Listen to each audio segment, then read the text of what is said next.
This podcast is sponsored by Crypto University, a whole university where you can learn how to invest and trade in cryptos and NFTs. Visit cryptouniversity.network for you to sign up. Or for a better deal, use the link in the description of this podcast to sign up. Sign up and start changing your lives forever.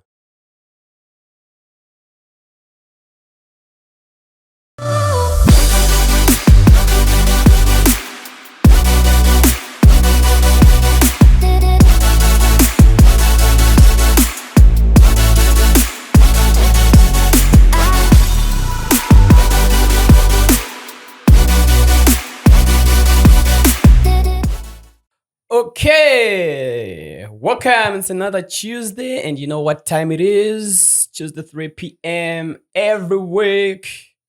We're live on Podcast Malawi, and I've got a very interesting guest today. The boy has been gone for some time, and it's a pleasure to finally meet up with him after a very, very long time. In the studio today, got my boy Bucci, my Bucci Mwale. Wow. How you doing, I say? I'm good, man. You? I'm good. Welcome back. Let's start from there. Welcome back. Thank you. You've been gone for some time. And yeah, everybody's like, Bucci. But now, finally, we're back home.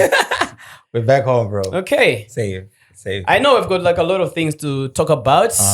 About life, about music, about everything, basically. Because that's the spirit of this podcast. Yeah. We're here to have conversations about really the stories that people want to know, things that they've never heard about you, things that you think you can go on TV, and the moment you say that, the government will be like, hey, what's up with you? Hey, we need that recording. Hey. But now, free space for free conversations about everything that's deep in your heart, dear and closer to your heart, I feel you. To your fans. I feel you. So feel free and welcome, bro. Thank you, man. Cool. To start with, when I heard Bucci, long time ago, when I heard, Bucci, I was like, okay. The first song that I heard, I was like, is it Malawian? It sounds, and that has been like a narrative of a lot of people, like, that guy doesn't really sound like Malawian. Yeah. What's all that? What's the secret of your music? How do you do your music? Like my approach. I think for me, it goes way back to the times that really shaped me as an artist. Okay. Before I actually came out to the public in full, you know what I mean? Because I used to work with a team. We used to call it BBM Click. And we did gospel music. So there were it was a hip hop gospel group. Okay. So we had about 5 rappers in there, and I was the only singer. And because our music comes from the backgrounds of B2K, Bad Boy, P. Diddy, what's not, and then building all the way into the new sounds, the Kendrick, all these new cats that you know what I mean? We fed so much from that to the point that it started reflecting out of us. And whatever that I do now, even when I do Chichewa music, I do that from that reflection. So you will find that my approach is a bit different from most of the guys here. And I had so much trouble trying to adjust to a point where I can relate with Malawians. But I thank Propi for helping me to shape that into what I became. So I think that's the secret. That's what built me to create whatever that I create up until now. You started with gospel music, and according to what I know, your journey starts from a church choir? Not a church choir. I would say a group that we had just formulated back in the hood. Because at church I wasn't even in the choir. So in church you're not doing any music. In the church I was just the guy in the background. I wasn't doing no music, because I think I just never really understood the idea of what I can do in the church, apart from the hip hop and R&B music that I can do. Because in church we do hymns, in church we do like choruses and stuff like that. And it's completely a different segment from the R&B section. Yeah. You get what I mean? So I never really involved myself in that until I reached a point where I could actually sing Chichewa properly, that's when at church I started getting involved in the choir. So it was interesting. You could sing Chichewa properly. Yes. Why did you have trouble singing Chichewa? In my childhood, where I was brought up around different races.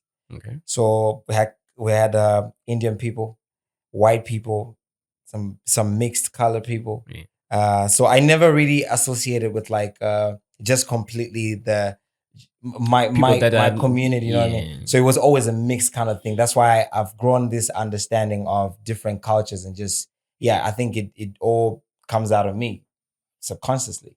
Okay. You know what I mean? So that takes us to, where were you born? Where did you grow up? Can you trust the journey now? I grew up, I was born in Emiwawa. Okay. Dara Flats. And I'm so mad that they changed up the place because that place held so much memory. But it's fine. I'll move on. Okay. I was brought up in Nemiwawa, and from there, we only moved to Chilamoni after. But my whole entire life, half of my life, I was in Nemiwawa. That's where I was born. That's where I was brought up. And most of my talents were brought up from there. The whole music, the dancing, the fashion, everything was brought from there. When I was going to the other places, it was just me implementing on that. Well, yeah, man. Okay. And I understand your family is a musical family. Yes. Your mother used to sing. My mom sings in church. Until now. My mom sings in church. She's the choir leader. Okay. Yes, my mom is a choir leader. My dad wasn't much of a singer. He played instruments. Mostly the guitar, lead guitar. That's why he brought a lot of music from Zaire, from Tanzania, from wherever. Like this man collected music that I don't even know where it came from at some point. But I knew it was African music. Yeah. And then my brothers brought in the whole hip hop and R&B side. But from all that, my sister sings as well, but she never got into the studio. She just sings at her church. Okay. My other brother sings. DJ Nathan Tunes is involved in music because of the same thing. Yeah. My other elder brother, Cam, is a producer and a rapper. So everything is just musical in our family. I see. Yeah, man. And then you didn't have any chance to like, okay, it's gonna be music, nothing else but music. Funny enough, I know some. I'm not here alone. I'm here with my homies. Yeah. I'll say this, but they're gonna laugh. I used to play football. Yeah, I used to play football, kid. Okay. I played football. Yes, I used to play football. I was so good at it. I don't even know how I lost it. But I think I lost it when my best friend traveled to England. So I started playing football. But football was like the only thing that I would wake up in the morning. I was saying, oh, let me play football. And apart from that, I was also into art because that's my inborn talent. All right. I sketch. I can literally draw like anything. Okay. And I think that's where everything that's creative of mine comes from. Because I see things from a different perspective. And I just put it on the table. It becomes what it is. But I wouldn't say music was like my first thing. I picked up music along the way and it became a real thing to me when I hit the stage a couple of times. I was like, what's going on? I feel like I'm enjoying this. And then because I'm so invested in fashion, it's one of the things that just makes sense to put the two together. Yeah. It's like a uniform for me. Yeah. You know, so music became the solid part of me after I reached maybe 14, 15 years. Because before that, I was a dancer. Yeah, because I think the highlight of your music is the energy that you put into the dance. And I think that's what makes you a bit more unique from all the other maybe artists that we have around. Because you actually like bring together the dance and your singing abilities and and also the fashion. I think appreciate. Yeah, I think is that a compliment? Yeah, it is. It's a compliment. It is. Yeah. Thank you. Okay, cool. Now I think that was around. I'm trying to remember the years on top of my head, but I think it should be like around 2014, 15. Yeah. That you actually like started. We actually started hearing more of your music. Yes. And 2014. Then, you. 14. I know you belong to BBMQ. Click. Click. Yeah, BBM Click. What was BBM Click? What was the abbreviation? BBM. Blessed beyond measure. Oh, okay. Yeah. Yes. I remember. Okay, It was cool. blessed beyond measure. And where did that go? How did that end? The transition from there, how do I say it? We did a lot of stage performances and it was great. It was going well.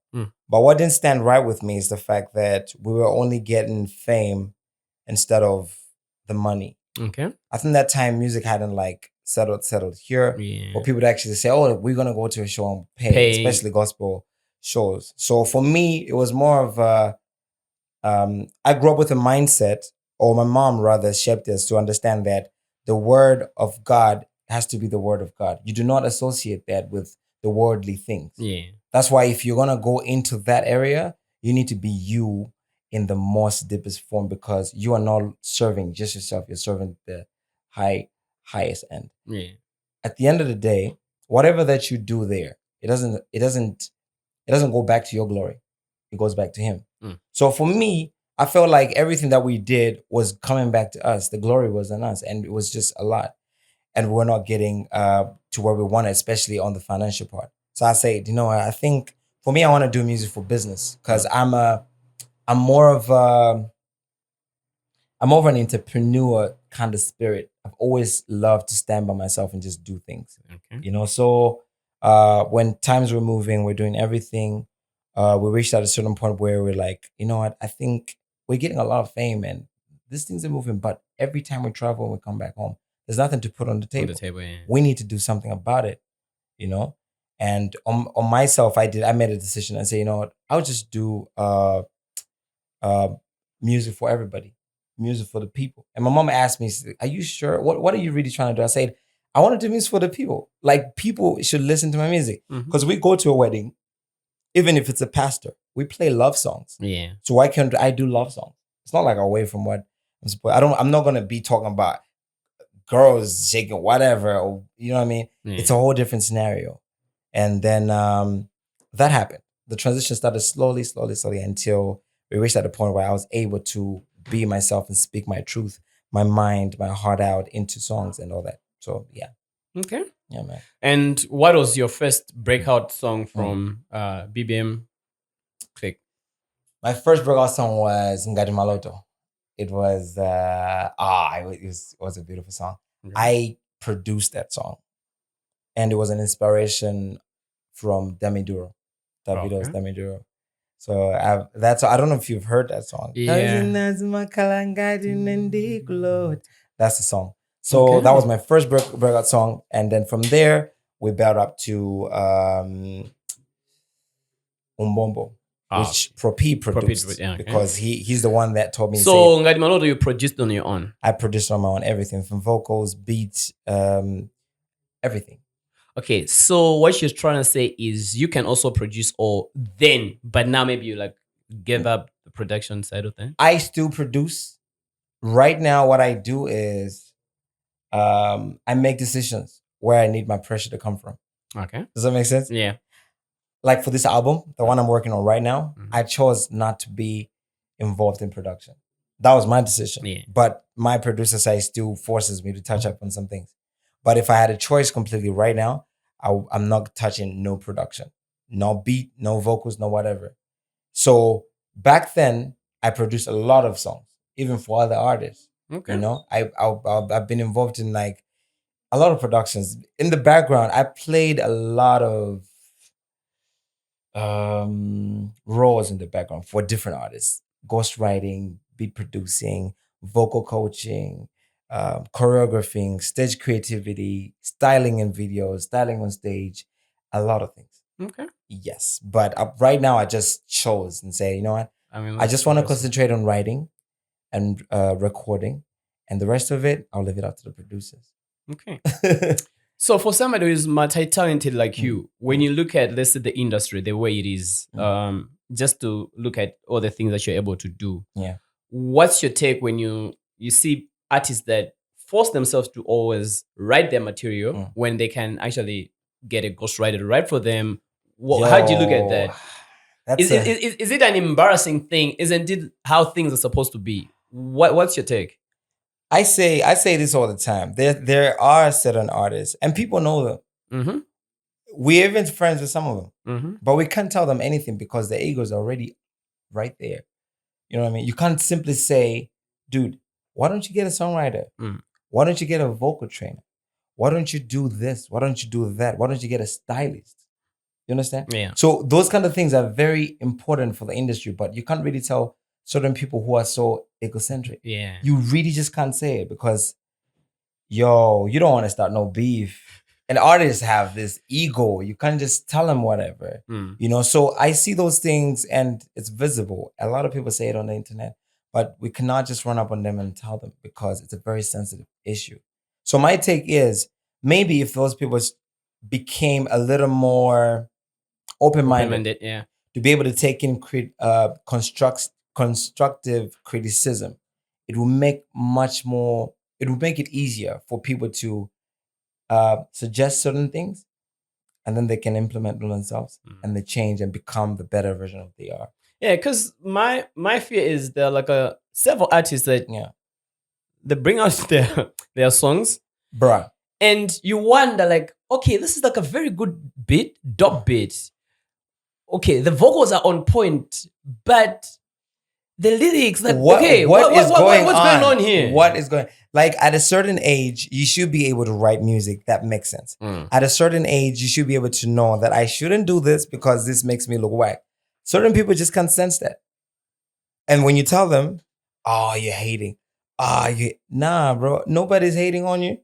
We're just trying to pitch up points that you need to improve because as a whole industry, we need to be able to send out assets out there. Yeah. But if you look at our industry, you look at a lot of mediocrity is just spreading over and over again. And what happens is a lot of funny artists come out and they hit the platform. What do people do? They give them the clout. When they get the clout, they feel like they're the superstar. And when they feel like a superstar, no one can tell them nothing. And you just stand there and you just look like, oh my God, another clown.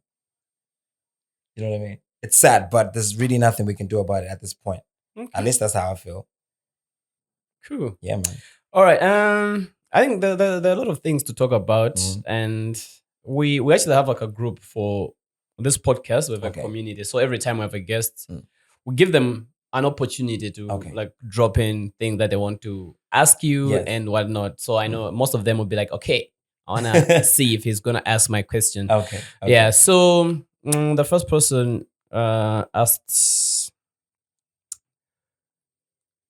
what's your plan now with your music? Everybody thinks, oh, okay. Before I ask this question, do you sometimes sit down and think, I'm in a wrong country? Maybe if I was elsewhere, things would have been different. Wow. That's a question right there. Yes. A 1,000 times I felt like I was born in the wrong country. I love my people, don't get me wrong. I love my country, don't get me wrong. But there's been thousands of times I felt like I was born in the wrong country. Because what I offer or what I come with has always been too much for people to perceive. So the energy that I give back is, no, you need to put down some strings, tone it down so you can fit in. And lucky enough, I was able to fit in. Because without Pro P, I was never going to fit in. You're going to still just be... I was never going to fit in. I made music most of the times that... I was telling my part of my team the other time, like the reason why I'm not much out there is because of the financial issues that I face. Not that I'm poor. I wouldn't say I'm poor. We've been average. We've been okay. But the music that I have produced for a long time, I've been producing for a long time, has always been bigger than me. The quality of sound, the vision that I have for the visuals, my pockets just can cover that. It needs a record label. It needs a team behind it and say, okay, strong financial muscle and say, let's fund this and we make it happen. Because I'm talking movies and like videos, you know what I mean? Those kind of things. So at the end of the day, you introduce this kind of things to your management here and they think, no, you're being delusional. You're just over your head. You're being unrealistic. That's the common word. you're being unrealistic. We can't do this. Like, who said you can't do it? Mm. Just because you haven't done it, it doesn't mean you cannot do it. Yeah. We need to try. I'll tell you one thing. I did something on my own the first time. Yeah. And what I got was the support from the same people that say we cannot do it. Okay. I told them I want to put out a video. My first single from a certain EP, Golide. I want to put it out. It's going to be one song, but it's going to have 2 songs in it. Does that make sense? No. Yes, that's why they say that. It's going to be one song, but the video is going to have 2 songs. 2 songs in it. And that's what we did. If you haven't watched Golide, make sure you check it out. Okay. We did a whole transition in it, and it was that. We had to do rehearsals for like a whole 3 weeks, just going in and out, only in and out. And I had to fund everything myself. It was a hard project, but we did it. You know, at the end of the day, the piece is there and you see it, you're like, okay, cool. They were up to something. But this is something that we did on the Malawian grounds. Yeah. And I did it on my own. What happens if I actually have the actual financial muscle? You know, so it's crazy because there's so much that I would like to unwrap. I've packed away a lot of projects, albums, EPs, because simply Malawi just won't accept it. They feel like it's too much. They feel like it's way too ahead. I have to tone it down to now. And I'm like, okay, it's fine. We'll tone it down. We'll give you what you want. So yeah, I've always felt like an outcast. But then are there plans? Do you have plans strategic plans basically, where you think, okay, cool. 5 years ago, I wouldn't do this maybe because the internet was this, we didn't have all these networks and whatnot, or maybe exposure of different things. Right now, I think things have changed. Do you have plans? As you're sitting there, do you have plans that you're taking your music elsewhere? If it's not accepted here, do you think it's the right time now to take it out? And what's the plan? Funny fact is, it's always been the right time, but wrong place. Always. But the plan that we have right now with the whole team, my management team, War for Media House, we have a big plan that's going to take the Malawian music that we're doing now out there, and then we're going to take that music back here in the biggest form ever. Okay. So that's the plan. Because I was in Dubai and I did a lot of research when I was there on the grounds, just looking into the music scene there. What happens? How does someone come up, and then how does someone get such kind of gigs or such recognition? The fashion industry, how do they actually get involved? All those things. I had meetings with Balenciaga. I had meetings at Gucci. I had meetings at Louis Vuitton, just doing research. And how I went there, I simply went and introduced who I am. And they were able to sit down and listen to, who is this guy? We don't even know him. You know what I mean? But I made him one promise that at the right time, I'll be back here and I'll work with you guys. Okay. Yes, that's what I did. So there is a whole plan settled. I can't spill, as you know, management is already told me not to spill. Talking about so we're trying to keep things. Talking about management. So who are you working with? Who's in your team? Is it a okay? What's the structure like? Oh man, we have a whole structure. It's a big team. It's called War for Media House. It's new management. War Media. War for WOFO. Oh, okay. Yes. So it's War for Media House, and it's comprised of the most genius minds, I would say. That's the best way I could put it. You know what I mean?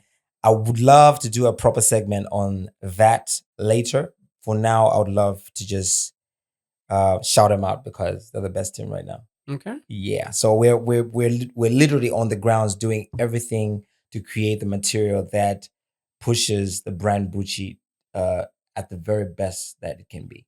All right. Yeah. So the team, is it something that you have assembled on your own, or they approached you and say, "Oh, come, we're doing this and want you on board, want to work with you"? What's the relationship like? Actually, funny enough, it's none of that. It's a self-put together team. Because one thing led to the other, and then boom, it's a whole team. So I'm here with my social media manager. In Blanta, we've got the project manager, we've got the creative manager, we've got guys that handle the how do I say it? The IT section. It's a whole team. Right now, when you see Bucci, you're not just seeing Bucci as just me. There's a whole team behind me. You know what I mean? Okay. I don't know how to best describe it. But I don't think in my entire career I've seen anything like it. All The right. work ethic, the commitment, the understanding about the vision that's never been done before and where we're taking this whole thing is huge. Okay. So I think that's as far as I can actually go. So your current team is actually better than Ndefe. Oh, it is. It Real? is. It is. Talking about Ndefe, what happened? The entertainment. Oh man, there's a whole story behind the entertainment. I was signed under the entertainment when I was about to release Good Standard, Okay. and Theo was the one directing the video, and it was a big move. Yeah. And they came in, and we had meetings back to back. I brought them through to the set to see how serious I am about my craft. This was a rehearsal of the shooting. Yeah. People don't do rehearsals yet. No, they just They just there. go on set and do whatever. Yeah. I called my videographer, the dancers, the model.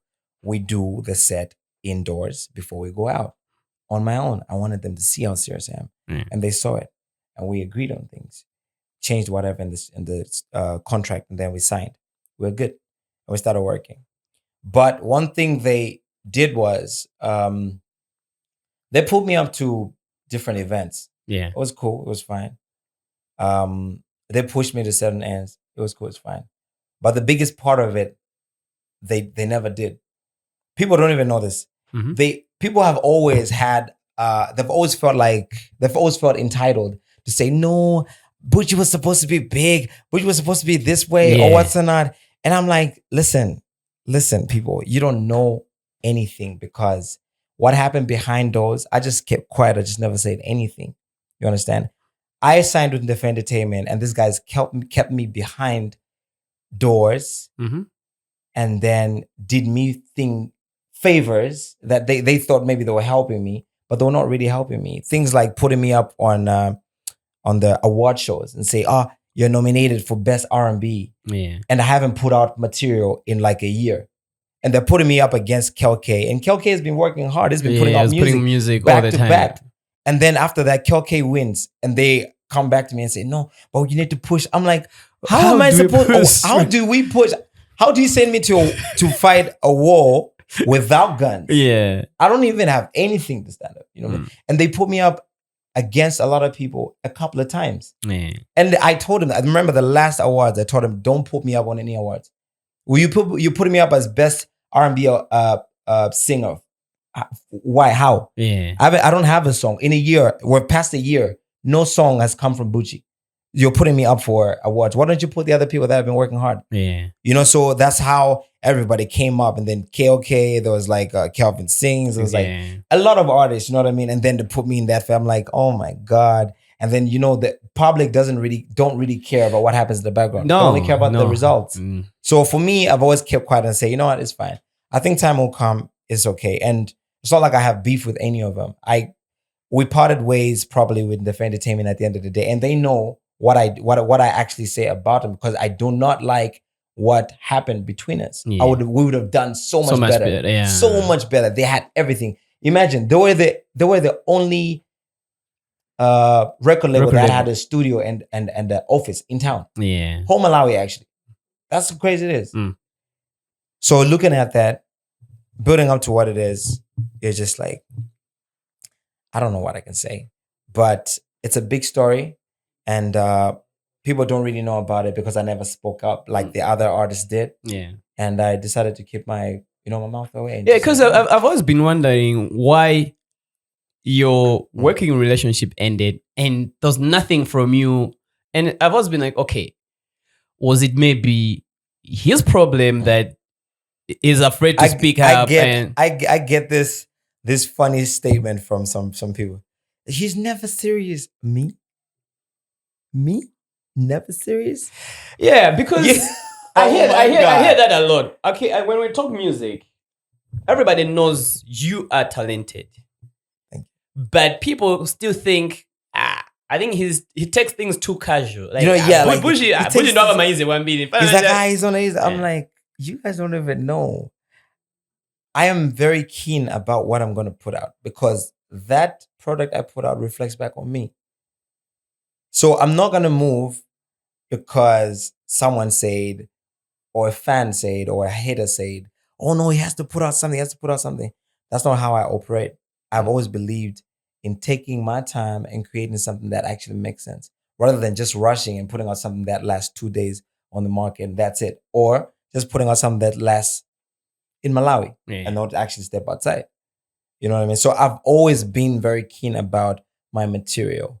And the fact that I've lasted this long in the industry, it can only explain to people to that, okay, cool. I think we are really up to something, because it was up to me. It was, my career was gonna die after Different Entertainment. It was literally my choice, because I was nowhere. I hadn't put out music for a long time. Not out of my choice, but because the industry. But what was the challenge? What was the issue?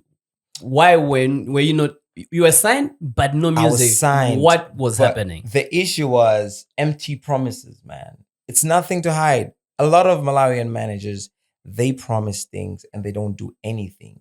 They feed you empty dreams, and you see it. You're like, oh God, this is gonna happen. There were so many projects that I had put out with before that. When I signed with them, there were a few projects. The only project that got funded was Disappear, and it wasn't actually funded by my label. Okay, it was funded by someone that was a relation to my manager in the label. My manager never funded any of my videos. I funded all my videos. Good Standard, that was my funding. I funded a lot of my videos. Now you look at that and you look at them like, dude, you telling me you guys don't have money to fund my videos? What's going on? What's really the issue? And I'm just like, okay, I think this is an issue to do with looking down on you. And also just because every time you air out an opinion, you are the youngest in the group. And they're like, you don't know anything. You're too young. And I'm like, okay, it's cool. But every time things go on, they come back on me. Now I have to answer my problems, because if I step out there, it's not there for entertainment. That's asked questions. It's me, because it's my face. Yeah. So that actually concerns me. So for me to actually say, you know what, I'm signing off. I don't need this anymore. So apart from not making music where you were under and FAO, how was the money? The money was okay, because I made a lot of money from writing for other people. I made a lot of money from graphic designing, producing. That's me in the background. Okay. Yeah, always. But from the label, when you do, like, let's say shows and stuff, when you're touring, live performances, were you getting your? Yeah, I was getting my cut. That was fine. Okay. That was fine. But like I said, the bigger thing was the growth. Yeah. You can't just be doing the same thing for years and years. Yeah. You have to grow. You have to put out music. And if you don't put out music, the rest of that's going to happen is you're going to get favors. So an artist that grows on favors is not an artist that's actually growing. Yeah, absolutely. Because if that favor dies, that's it. Okay.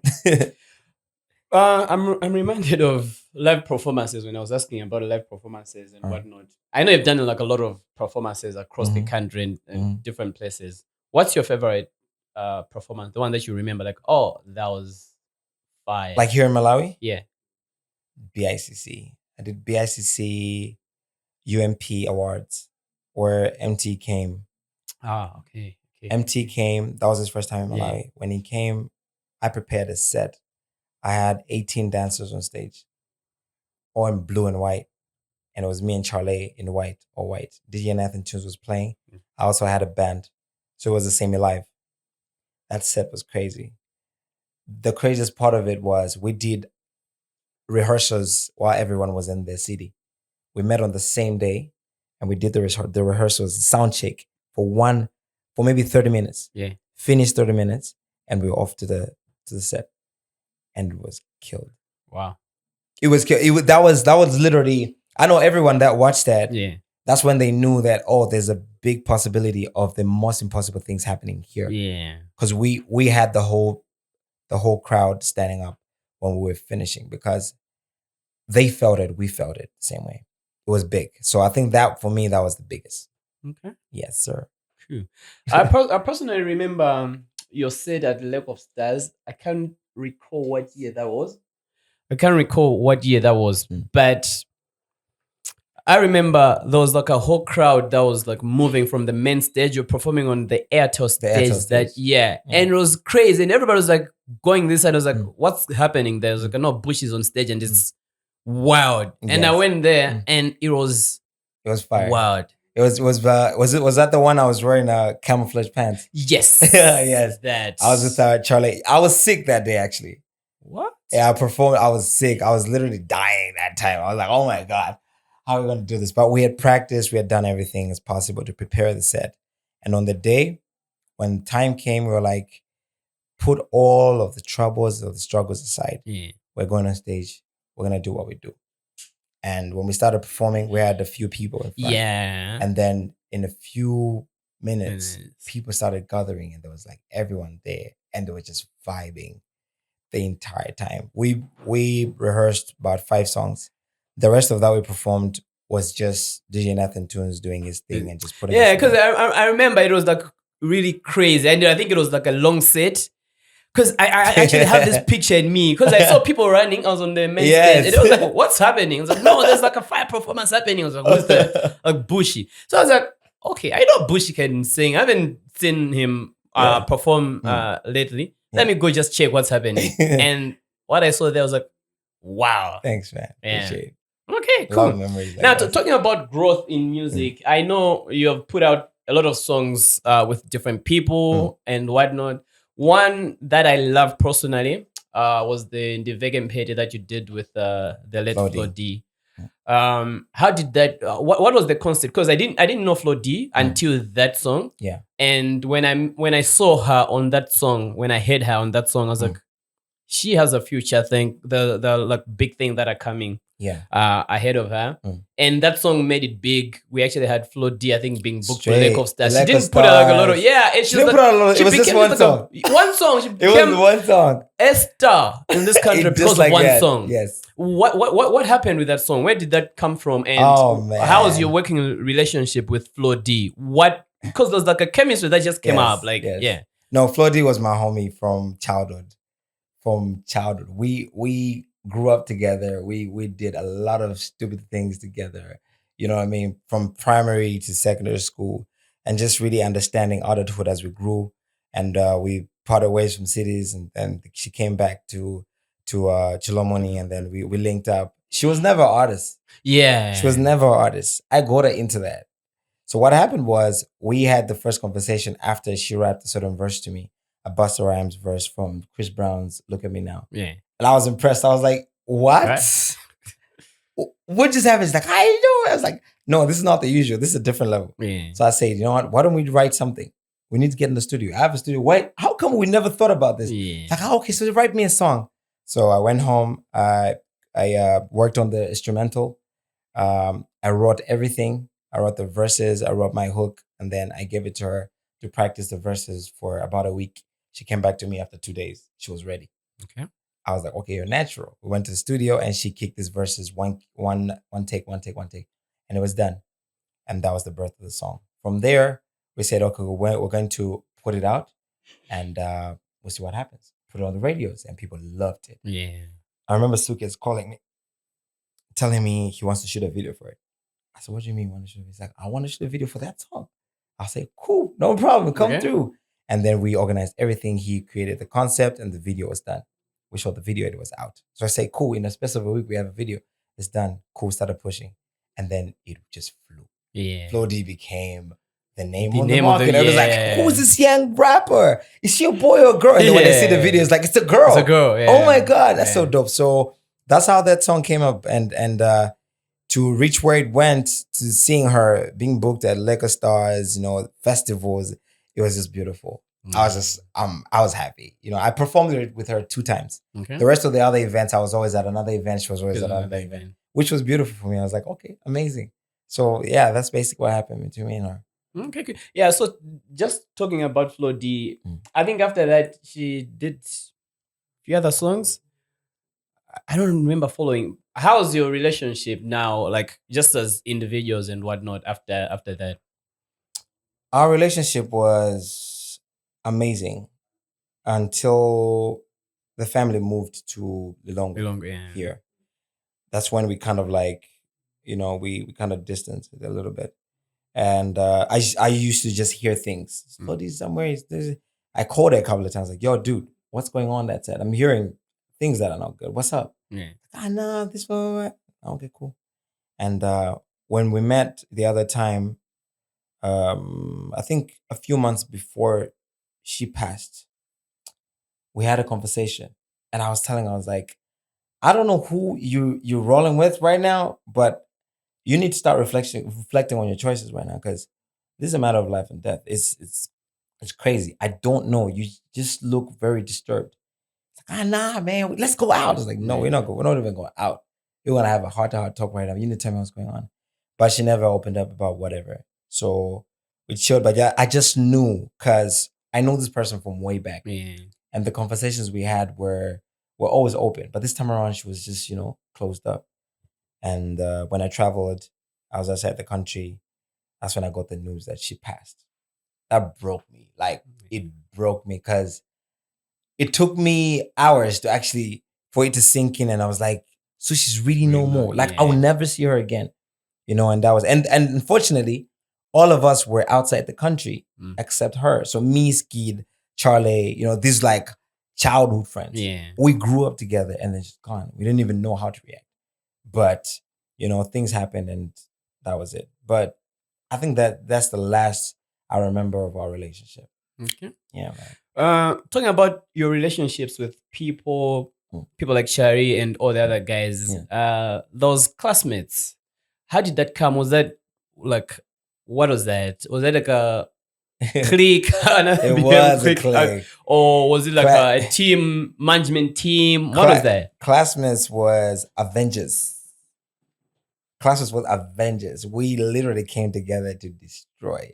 That was our aim. It was like, yo, you got mad talent. I got mad talent. Let's team up and let's just kill things. Like, for real, for real. And that's what we did. So every song that you may know of Classmates is as powerful as today as it was yesterday, because we came with a motive, and that's what it is. Basically, it was a family group, because Skid and Charlie are brothers. Me and Nathan, brothers. Nathan and KM and me, brothers. You understand? There was Hazelmac and Michelle, sisters. You know what I mean? That was a whole team there. And then we had Teddy. Teddy was like our youngest brother, because he was like the last born of the group. You know what I mean? And we had just recruited him after we had been running for a while. And we were like, okay, we're going to shape him. So it was my responsibility. And I shaped him from the studio, from what he used to sing to writing and how he used to sound on the mic. And to see him thriving as he is now, it's just, amazing to me. So Classmates was put together after doing music together for so long in the studio. We're like, let's just formulate a group. And we called it Classmates because we did music with class. Because at first I thought maybe Classmates was like, oh, Classmates. They went to school together. Yeah, that's what people thought. Nah, it was because we did classic music. Okay. That's what it is. Cool. That's what we did. Where is it now? Classmates, we have just been spread all over. That's what I could say. The group is still there, but we're just more concentrated on other things at this moment to just build the financial muscle for what we would love to do next. Because I think for us, our vision wasn't just to be a group, a music group. We also planned to create a creative center for artists that can actually come in and we groomed, because we did the grooming for like a while and we saw it works. You know what I mean? We can actually give you receipts for that. It's there, and you see thriving artists in the industry. Those are our products. And we say, okay, cool. We need to create a center that grooms people from the mindset to the heart, to the outside, and then to writing or whatever, to being an artist, a full, complete artist. You know what I mean? That's why you see most of the guys that we shaped from Classmates, even their personalities out there, they still stand out, even when they're not speaking. You see, so we are still around, but just not on the scene like we used to. When time is right, we'll be back. And we got products, we got material that's packing. Okay. Yeah, man. And do you sense like some competition within the team members? Team members like us. Yeah, like do you think, oh, so and so is doing much better than I am? So nah, I don't think that has ever been our sin. Okay. In Classmates, we always jumped on each other's projects. Even if I'm not recording on it, I might have written something on that track. There's been songs that KM wrote a few lines of mine, and I'm singing. He's just a rapper. Yeah. On his songs, I've done the same thing. On Skid songs, I've done the same thing. On Charlie, has done the same things. Or even on a song that I've done with Charlie, you find out that maybe Skid KM was involved in the writing, and then it became what it became. So I think for us was just a brotherly love, and we built everything from there. So jealousy was never part of the conversation. Okay. Never. Brother, it was all brotherhood. It was all brotherhood, man. It's crazy. And talking about brotherhood, don't you think, because some people like speculate that your brother, Nathan, takes away some light from you. Like he's bigger than you. So you always like look like in the shadows of Nathan, because it's like, okay, you're a musical artist, he's a DJ, Yes. and he also produces music here and there and whatnot. And like people think he has got a bigger spotlight than yours. And sometimes you feel like Nathan is like taking all the spotlight from me. Is that true? Do you feel like Nah, that? it's not true. I don't feel like that. Listen, I get the spotlight. It's Nathan on the spotlight. Nathan gets the spotlight, it's Bucci on the spotlight. Because even if I'm away and Nathan is out there, he's literally my representation. You seen that guy? Mm-hmm. You seen that nigga before? Yeah. He looks like me. Yeah, exactly. Literally. Like, okay, this is the first time that I'm like, Exactly. I've spent a lot of time Exactly. with him, but So with even Nathan, when I'm always not with him, even like, when I'm not out, I'm out. Even when I'm not out, I'm out. Even when I'm not in longer, I am in longer. Because he's my extension. yeah. You know what I mean? So all these things that people say, he's taking our shit. No. People are just privileged when we're in the same place together because it's rare. Yeah. You know, and it's for sure it's gonna be an event if we show up together. So it's never been that kind of a thing. I love working with Nathan because he's my mindset. Okay. You know what I mean? So yeah, basically. Cool.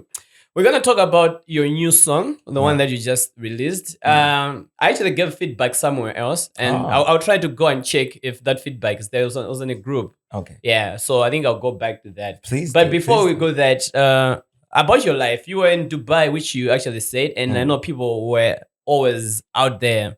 You know, Malawi, people always talk. Of course. And what we like to do here is to clear people's speculations and all that. And that's one thing that we need to clear. Some. Here. Yeah. Oh, Sam? Some. Okay. We're gonna, because I know you're rushing for other interviews and whatnot. Yes. We'll see if we can actually do another one later. But for now. Yes. So what was happening? How did you find yourself in Dubai, and what was the deal? Dubai was a God-given trip or a journey of a lifetime.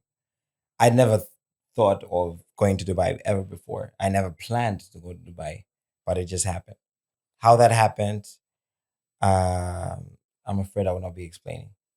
But I ended up in Dubai at a perfect time when I was dealing with a lot of things that almost pulled me out of myself, and just, how strong I've always been to stand up for myself, speak for myself, and do things on my own. There was a lot of things that happened here. I can't disclose those things because they're pretty personal, but it was relationship issues. It was career issues. You know what I mean? And I had just taken myself out of the scene. I was like, I don't want to be in the limelight. I just want to focus on myself and understand what's my direction. Where am I taking things now? How am I going to do things now? Because it seems like I need to understand that I need nobody as much as I need myself. Does that make sense? Yeah, it does.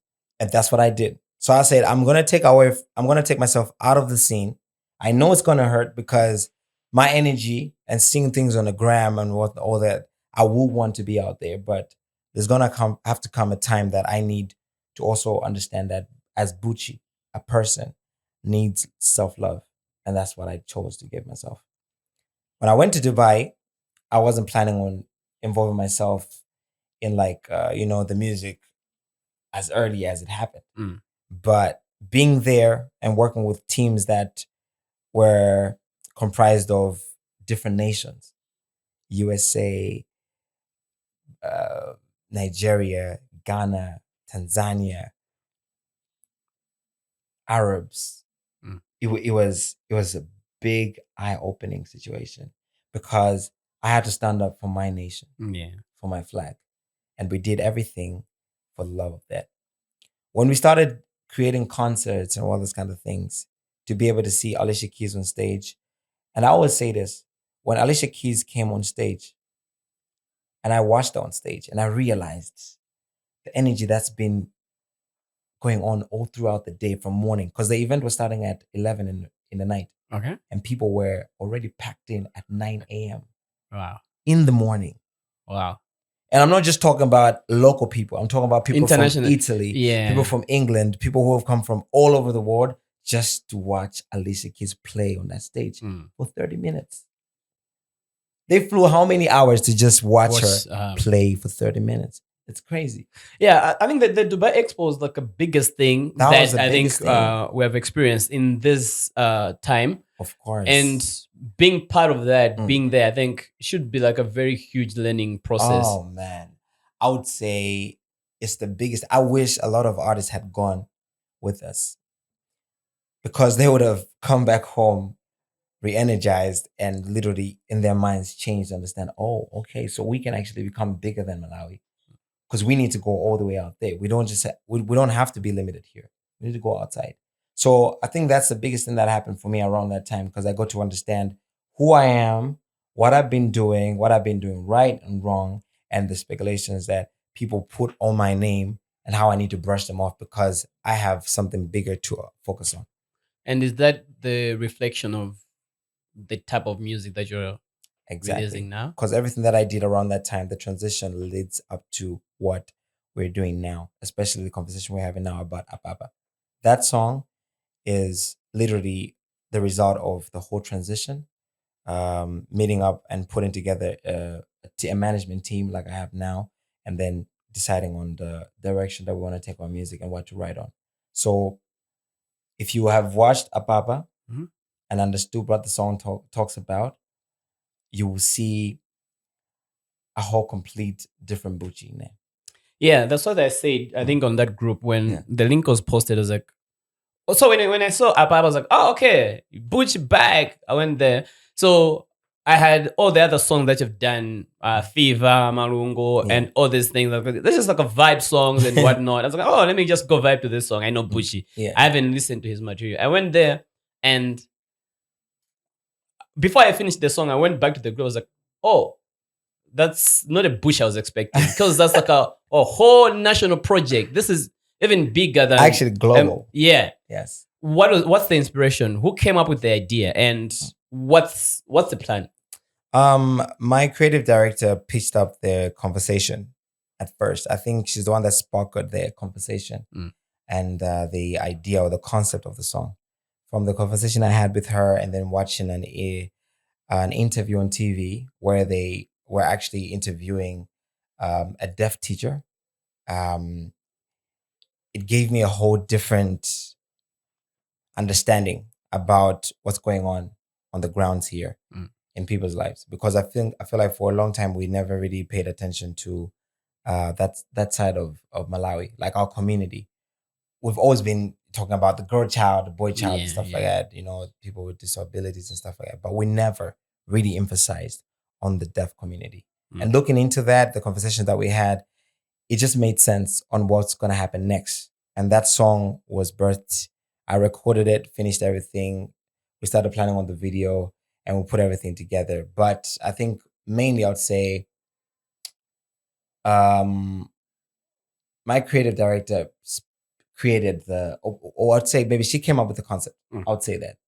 Okay. I just literally implemented the whole thing. I think that for me, the execution was on point, because thank you. I sat down. I'm a person who loves projects. So I think when it was posted, I went back there. I think it was Pro who posted it. So I was like, I love the concept. And I said, I also wish in the music video, you had a whole insert of somebody who's just like lyric by lyric, just like doing the whole sign weight, so that even the deaf, I know there are like people that are like doing it, but for them to just like watch it and understand everything that you're saying, I think pushes the narrative a bit further to them there now that, okay, this is a song that is standing for us, and we also now like understand everything that's being said in the song. And no, it's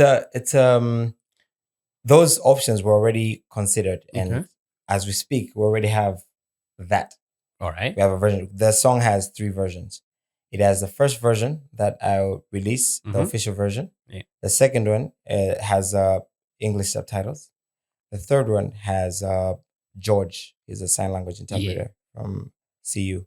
He's the one who's doing the interpretation all throughout the song. Perfect. On the corner. The reason why we did that is because we understood from our research that there are 3 groups, main groups, and on the side of like deaf community. There are those that were born deaf. Some became deaf, and some are born from deaf parents. So for those that became deaf are able to read. That's why we created subtitles. For those that are born deaf, those are the ones that will watch the one with George, although we're also signing in the video. For everyone else that was born from deaf parents, the official one caters for that. So we're just releasing it bit by bit until we get to the point. Cool. I know we're running out of time. Do you have any partners that you're working with on this song, or is it like a bigger project that we should expect? For which song? This song? Yeah. Okay. No, we don't.